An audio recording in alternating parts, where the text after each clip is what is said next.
Happy Friday, everyone, and welcome back to another episode of NHLN Opinion Plus, a weekly series airing every Friday. This is a space for our opinions where we talk about current events and questions the Latino community is curious about. Today, we are joined by Katie Parent, Director of Programs and Community Outreach at YWCA. Welcome, Katie. Thank you so much for joining us this week. Yeah, hi, thank you for having me. Yeah, absolutely. How are you doing? I'm doing well, thank you. How are you? I am doing well. Thank you so much. Yeah, so let's dive into our questions. Our first question that our audience would like to know is, can you describe the issues of domestic violence and human trafficking in the New Hampshire community, and how have you been tackling these issues? Definitely, yeah. So one of our main programs, Reach Crisis Services, we work with survivors of domestic violence, sexual assault, and stalking primarily, but we also see human trafficking as well. So really the issues, as you know, they're universal to some extent, right? Domestic violence and human trafficking, they exist everywhere, in our community as well as across the country and across our world. So really what we see in terms of domestic violence here in New Hampshire, we see a lot of, there's of course physical violence, but we also see a lot of, emotional abuse, manipulation, all of those things that are a little bit harder to detect. And then in terms of human trafficking, we see folks, I think that gets misinterpreted a lot too, where we think of it as someone being transported across like international lines or state lines. But, human trafficking can exist in your own community with someone who's native to that community. So, we see a lot of folks who are, again, being manipulated into things like sex work or other types of forced labor. So, yeah, it's definitely not unique to our community, but we see, unfortunately, quite a bit of it. Makes sense, absolutely. Yeah. And so I think, that kind of like, it's great that you said that, because that kind of like leads us to our next question is like, what type of programs or resources do you have that assist people who face, domestic violence and human trafficking and undocumented, and those who are undocumented immigrants who may not have the resources to be safe? So, can you tell us a little bit about that? Certainly, yeah. So in the state of New Hampshire, we break it up mostly geographically. So there are 12 centers across New Hampshire that do work similar to what I described in our program. So YWCA New Hampshire Reach Crisis, we serve Manchester, which is the largest city north of Boston, and then 9 surrounding towns covering spanning over 2 counties.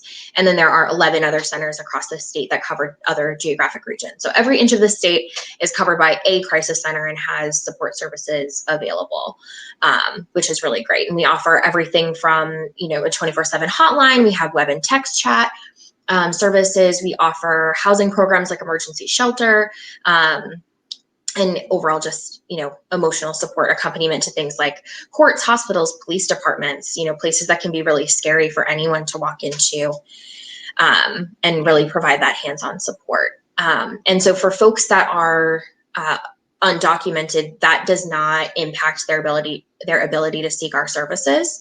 It's not even really a question that we ask unless we need to know that information for some reason, or if we think it might impact their ability to seek services in the community. Like, for example, if we were going to recommend making a police report, we may ask, around their documentation status or have a conversation about that to ensure their comfort level. But it definitely doesn't impact their ability to receive our services and our support, particularly housing. We provide a lot of the folks we serve, especially in our emergency shelter program, are undocumented because the additional barriers they face to accessing safe housing are so high that often their resources are even more limited than the average survivor. So yeah, it's definitely, there is a lot of barriers associated, but luckily our services are there. No, absolutely. That's all really, really informative. Yeah. And so, and kind of like, talking about, those that are from an undocumented background, can you explain, like, do you ever have any issues or challenges, like, with supporting and providing services for those in the Latinx community, those that are undocumented, and those that are of the LGBTQ plus community, and so on and so forth? Yeah, so we are really thankful. We have the ability to have a position we call our underserved populations educator. So that person is really focused on looking at those types of communities within our own community and thinking about how we can best serve them and making those connections. So we're trying to do that work in terms of, making sure that we're connected to and offering the best services we possibly can to communities like our immigrant and refugee population, our Latinx population, the LGBTQ folks in our community, those that are undocumented, those that are non-English speaking. So really making sure that we are as accessible to those folks as we possibly can be. We also have a culturally specific advocate is her title. So she's a bilingual advocate within our Reach Crisis program that's able to offer services that are provided with that cultural competency context in mind. So we have some advocates and staff built into our organization to help better reach those folks. It definitely doesn't solve all of the problems, right? We definitely still do see some issues with folks within those specific communities being able to reach out and access support or being comfortable reaching out and accessing support. Language services has been a big one, especially during the course of the pandemic, with people not being able to go. There's a certain amount that you can communicate in person through body language and being able to figure stuff like that out. Even when there's a language barrier, but over the phone, you lose that. So we've had a lot of issues throughout the pandemic of folks that are non-English speaking being able to access, certain systems in a timely manner. So, which can really make a difference for a survivor, both in their safety and in their willingness to continue to seek services from systems. So, we try to bridge those gaps, but the gaps are there for sure. No, absolutely. That all really, really makes sense. Yeah, and I think, I think going off of that, you've, with the research done, there's the New Hampshire impact video on your website where you talk about the city of Manchester as a place of refuge for people who have nowhere else to go. So, can you tell a little bit about, about the work that you've done within Manchester, the issues that they face, and what do you hope to do in order to improve the lives of those that seek refuge within Manchester and their options are very limited? Definitely, yeah. So our impact video on our website is a great representation of our work and the work that we're able to do in the community. One of our other major programs is called the Center for New Americans, which is a partnership with a local university, Southern New Hampshire University, which they're actually nationwide with their online programs. So folks may have heard of them before, even from outside of New Hampshire, but that program is really built to provide pathways to education for primarily for immigrant and refugee folks in our communities, what we call New Americans, across the lifespan. So we have our youth, our Amico youth program. We also offer ESOL classes, HiSET, which is like the new version of the GED, as well as some college competency, a college competency program that helps folks obtain a college degree for a pretty low cost, and it's self-paced, which is really cool as well. So that program really helps us have a further reach into that community within Manchester and greater New Hampshire, to really try and have as much of an impact as we can. Our goal is to provide resources, empowerment, and as much information, education, and support to the most marginalized, vulnerable populations within our community. Our overall mission is eliminating racism and empowering women. But what that looks like in our community is just trying to ensure that we're serving the most vulnerable folks in our community and really giving them a space to feel safe and comfortable. No, that all really makes sense. Thank you so much for sharing that. And yeah, I think our next question is, what do you hope to receive with the support of, the communities of the YWCA, the communities that they serve? What do you hope to gain or to receive, from these communities? From the communities that we serve? Yes. I think, I don't know that we look to gain anything.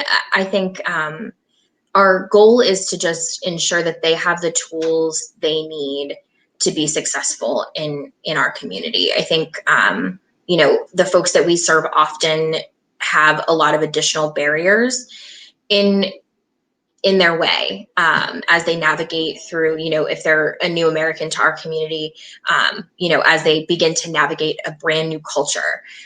If they are a survivor of domestic violence, sexual assault, human trafficking, they have those additional barriers of, are they going to be safe where they go, right? So our goal really ultimately is to just provide those folks with the tools and resources they need to succeed. And to do so, we provide those services in a way that we're empowering them to make those changes and be able to navigate their community, so that way, even down the road, they won't need us anymore, right? Or maybe they can then come back and maybe volunteer or something like that.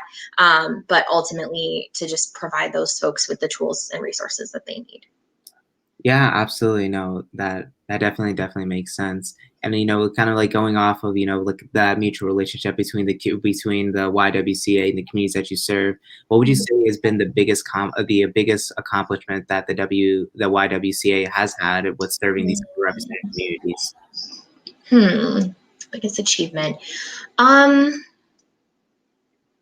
it's an interesting question. I would say, um, hmm. I would say just being able to work towards building a community together. I know that's kind of vague and maybe a little bit cheesy, but I really do think that, as much as we're able to build a community where people feel safe coming here and they feel like, if I don't know where to go or what to do or who to ask, oh, I'm going to go to the YWCA. And even if we can't provide it, we can point them in the right direction. I think, or people just wanting to come here, when we have events, or, just be a part of our community. I think working towards rebuilding that, especially post pandemic, I think we've had some, challenges with maintaining that community throughout the pandemic because people, we stopped having things in our building. But we're really hoping to sort of rebuild that, get to a place where we were pre-pandemic, and just continue building that community with one another. Yeah, absolutely. Yeah, thank you so much for that. And so, yeah, our next question is, so tell us about the Well program as its role is to provide equal opportunity for marginalized groups. How do you see this impacting the Latinx community specifically? Yeah. So the Well it's kind of, I refer to it as like a cooperative space in our building. So Well stands for Wellness, Education, and Lifelong Learning. So within this, it's like a 3 classroom space on our second floor, and we offer a whole variety of programs through the Well program. So we offer, that's where some of the adult education side of the Center for New Americans takes place, like the ESOL classes and high set. And we also offer just other things that the community wants. We've done surveys before and asked, like, would you want to come for a yoga class? Would you want to come for a healthy sexuality series? Would you want to come for, a wellness retreat, and really just put on exactly what they want and need, and again try to create that community of wellness, education, and continuing to learn throughout the lifespan. So we're really excited to get that re-kick started as well post pandemic. Yeah, absolutely. Awesome. Thank you so much for that. And yeah, so we have about a minute left. So if you could briefly answer this question, what would you say what kind of impact has COVID had, and and how have you responded, like in terms of the YWCA?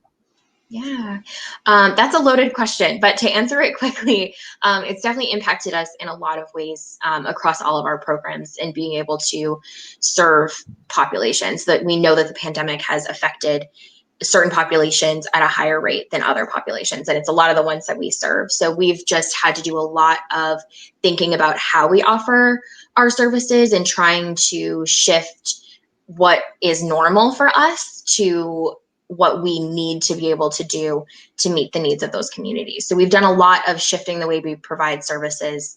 And I think it's been really beneficial to the communities we serve. Yeah, awesome. Thank you so much, Katie. And yeah, I think that about is about our time. So we want to say, thank you so much, Katie, for joining us today. First, we would like to ask, like, do you have any last minute thoughts that you would like to say to our audience? Just thank you so much for having this chat today. I appreciate it. And just for any additional information, please feel free to check out our website, YWCANewHampshire.org. Check out our social media. We always have stuff going on. So feel free to check us out and reach out if there's any other questions. Awesome. Thank you so much. Thank you. And that concludes our time with us today. For today. Please join us for another episode within 2 weeks. For more information, join our web story on NHLN Opinion Plus, and also check out the NHLatinoNews.com. Please follow us on Twitter on NH Latino News, and our Instagram NH_Latino News. I'm Bron Zapata with NHLN Opinion Plus, and we'll see you next time.